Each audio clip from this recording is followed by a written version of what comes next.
One of my earliest memories of music not coming from a traditional scene was the music for Metroid. I was completely caught up in that music.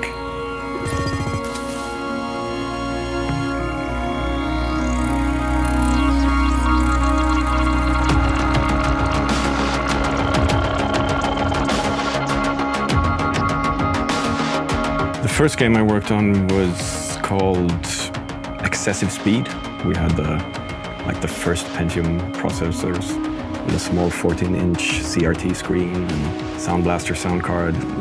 That was it, you know. Ground Control 2 was, well, we were still a small company, but we had a solid fan base. I felt we need to solidify the trust of the fans. I wanted to give them something more for the people who really liked the music from the first game. I'm still very proud of the music for World in Conflict. I was very lucky to start working close with the writer, and we had a close relationship discussing different characters, giving us a score that was much more married to what was going on in the game.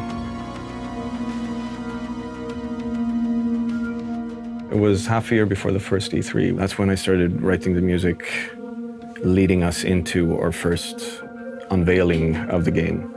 Without any preconceptions at all of the sounds, I started investigating the story and the characters and figuring out where do the sounds come from in the world, in the story. There are going to be characters in the game that play different instruments, and you're going to encounter these people in different ways, in different locations. The pianist, he is actually my brother. He works here at Massive as a programmer. We're really close. We've been doing music together for the last 15 years. And when the time came to record this music, I thought he would suit this character perfectly. We have the general, the epic story of the Division. This will always have its own more orchestrated sound. But when you dig into the deeper stuff, when you play the game, sometimes even go only down to percussion and analog synthesizers and get that roomy, realistic feel with something that is old and tangible. Get the room, get the tone, get the feeling, and find a place for that in the game. Limitations is the key to invention in anything, really. I find so every single day I create music, it's about limitations. And what happens to people when society breaks down, they go back to their roots.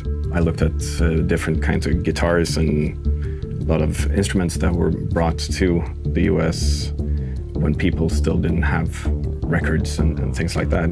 What is it that we fall back on when we don't have electricity and things like that? That was sort of building the basis of the whole score.